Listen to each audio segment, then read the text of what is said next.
Uh-oh. Oh, God. Oh, no. Yeah, all right, everybody. Welcome to the Indie Showcase with the Birdman. I am said Birdman. This is Path of the Abyss. It's one I've been looking forward to for a minute now, and it's finally out.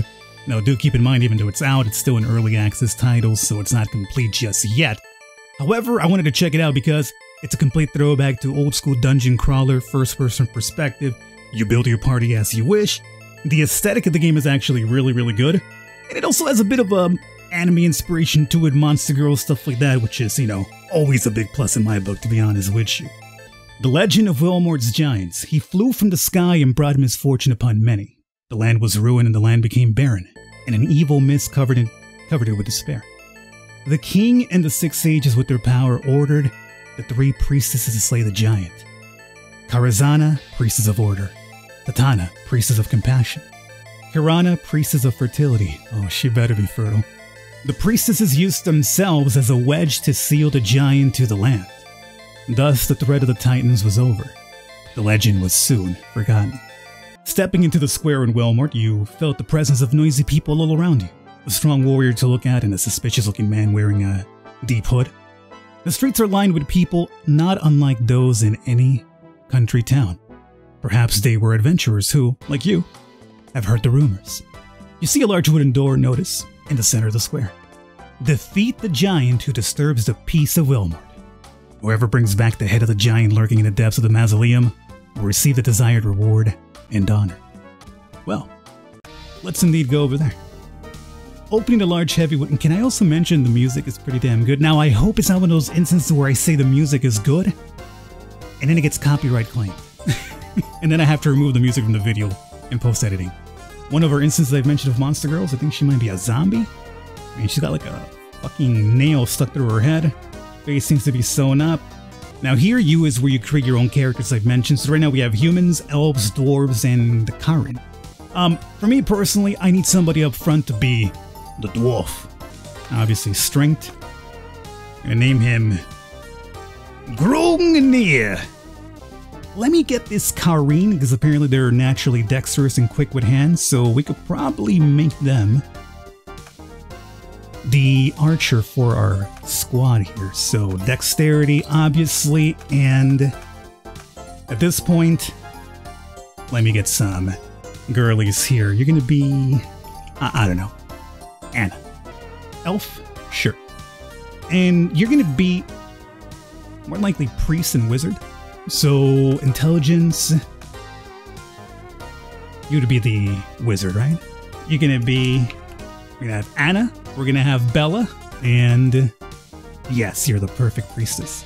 Anna, Bella, and Rosa. In the dimly lit room, various weapons are stacked in miscellaneous piles. At the back of the room sits a creature with an appearance not quite human. Oh, he's a squid monster. He's like a Cthulhu beast. He doesn't even speak, he just oohs at you. Longbow for sure. Let me pick up axe for my dwarf, and let me pick up 2 staves. Now, this is very important right here. I was gonna gloss over it and maybe even skip it in the video. I'm gonna try to make sure that I keep it in post-editing. But this is essentially where you set up your combat skills with your characters. And a lot of them will basically have like syncing effects if they have connections such as this, for instance, right? If you connect some of these things whenever you cast something, it might link to something else, so you get to use all of them on the fly and also even create a new skill altogether. I'm not really 200% sure on the intricacies of it, but that's kind of like a layman explanation of it.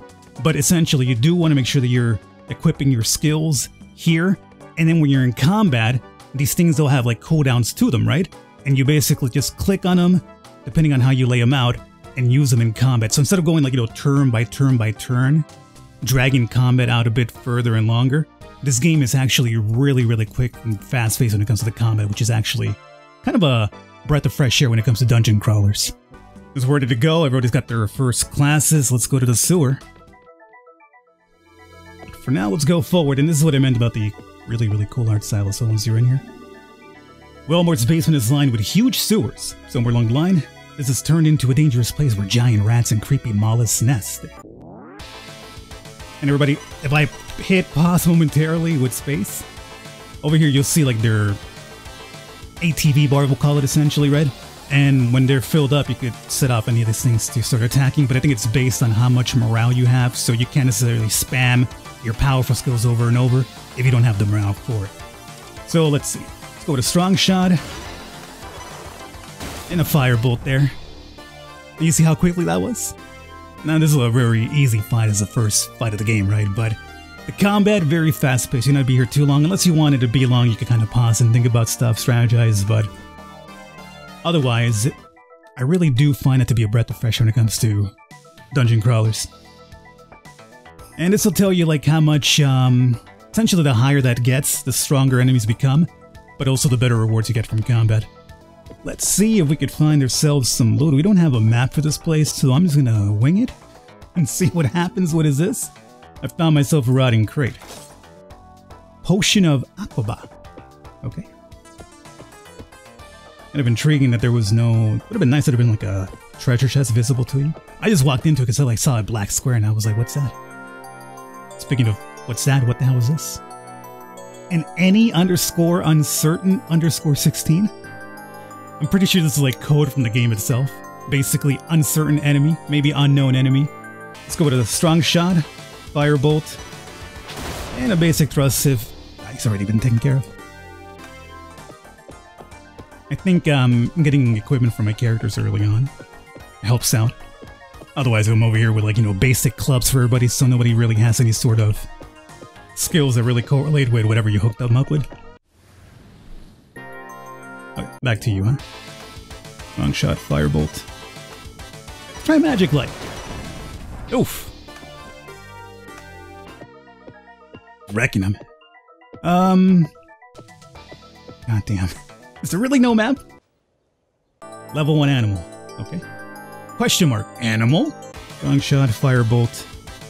Haven't really needed our priestess so far. Even by the time that we get to Grognir to attack, like the enemy's already down from the firebolt and the strong bow shot. What's depleting right there is basically our overall energy for, you know, you can't necessarily be in the dungeon forever. The hell is that? A huge object sits in front of you, blocking the passageway. The translucent, viscous object wriggled and writhed as if trembling. It emitted a sharp sound, as if it had a rare intelligence. This giant slime that nestles in the sewers will never harm you, and it would never fall under your every attack. The characteristic makes it ideal for testing you. Oh. It's basically like a little attack dummy for us. I see. And I guess here you could basically work on your combinations and affinities that I've mentioned when it comes to linking up these things. I mean, why am I in the sewer?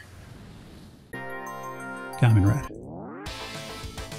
You're not blocking my exit out of here, are you, Common Red? Because, I mean, you're not going to have much luck.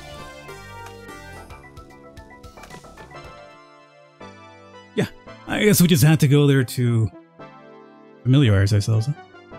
Well, for the first time you returned to the city after completing your labyrinth search, perhaps it was because you were released from the extreme tension, but you felt unbearably tired. First, let's return to the inn and take a rest.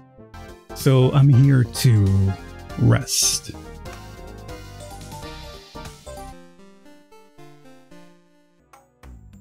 Now that we've learned the basics, we have locations to check out.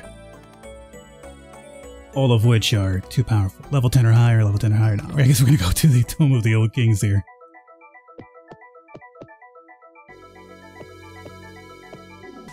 You have entered a mausoleum where a giant is said to lurk. The few remaining decorations on the walls remind you of what it once looked like, but now there's no sign of it. The dry, dusty air blows from the back of the passageway. There's a strange cry, and the sound of something being dragged along. It seems that the place is crawling with people who want to reap your life. Then a huge rat appeared in front of your eyes. Oh no. Giant rat has surprised us. How dare he? Grognir. Grognir bit? Grognir is bit. Oh, actually it hurt us. You found the corpse of what you thought was an adventurer. Oh. We gotta get that checked out in town though. Rarely a monster may drop equipment after battle. Dropped equipment is unpraised. Yeah, you gotta praise it first. Yeah, it's fine. I'll figure it out. Okay, dog, I'm good. Let me just play. Good. The wall has collapsed and the passageway is blocked. It seems it will have to take a detour to proceed. You can just call it a dead end. Environment changed. Oh. Plants and giant rat. Well, you know what works for plants? Fire. You burn it. Or burn the rat, that's fine too. We're gonna have to drop a little heal on our boy Grungnir soon. Okay, this is where it came from, right? No. That's where we're going. A million doors, though. Less are bad. Drop a little heal. No, not on you guys, on Grungnir.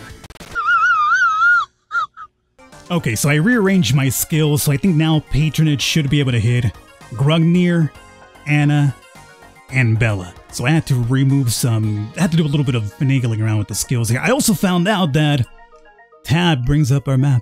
So we do have a map. It's just not M, as you would be accustomed to, but Tab. Why? Okay. This door is going to be nothing either, right? Oh, see, this one actually had something. The walls are covered with various graffiti. There may have been left by adventurers who visited here. Where is the key? Beware of the undead. So basically, square markings indicate like any interesting spots and chests. The hell is this? Oh. Well, I'm finding a bunch of weird stuff here, so... Combat, strong shot, warning shot. Oh, I mean firebolt. God damn it, you see, firebolt used to be down here before. Glove for us to check out later. Garbage heap. Sometimes you will find a filthy dump in the dungeon, however, there is no need to be indifferent. It is said that the valuable items can be found in such places on rare occasions. For some reason, it is said that more mana polluted something is, the better. Ah, so the higher this is, the better items you get. Yeah, Grungnir, get in there. That seems to be your type of thing. Statue of Priestess, got it. Statue of Priestess, huh? Let's get Anna in there this time. Oh, come on. I needed a dwarf. Less with morale. Okay. The one-time use this. I guess it'll be for morale. Don't use it next time unless we actually need it. Yeah. Lesson learned. We found a sarcophagus that must have escaped being stolen. The deep piles of dust and crumbling stone block tell the story of its age. And that's what we got in the first, in the sewer. What that does, apparently, it works as a way to get you back to town instantly. So, not a bad item to have. Oh, yo, breastplate. Is it stronger than what we got? Defense base 21. Oh, yeah.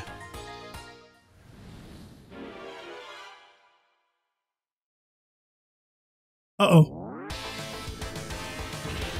Oh, God. Oh, no. Power escape. No. This room was a trap room.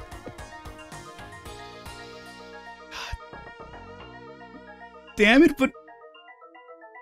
Ah!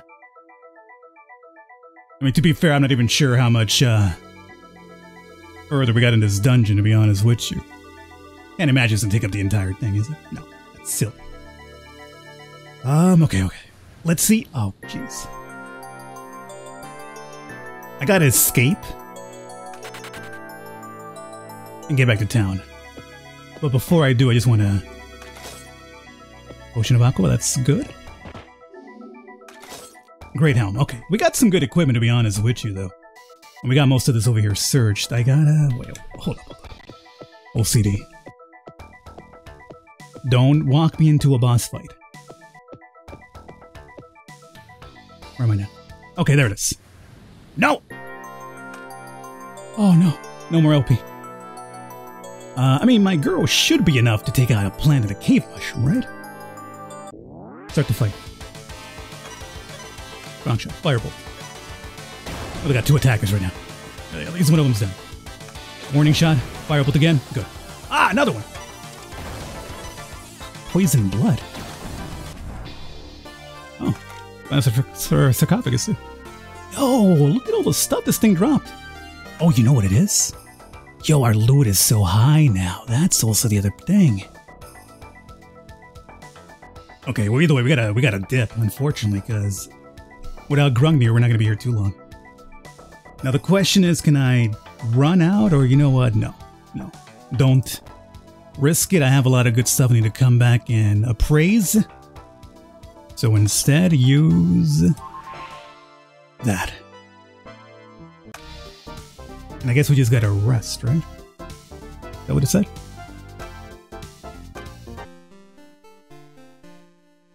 Grungnir alive? Grungnir alive! Alright. Now I have a ton of things to go and appraise though, but, well, it's gonna be more just kind of boring, busy work that I'll do in my own time. So I'm gonna wrap it up here for this one. Hope you guys have enjoyed. I wanted to just kind of showcase this game a little bit because I figure it'd be one to probably fly under a bunch of people's radars, and if you're into dungeon crawlers such as I am, this might be one that you might want to look into.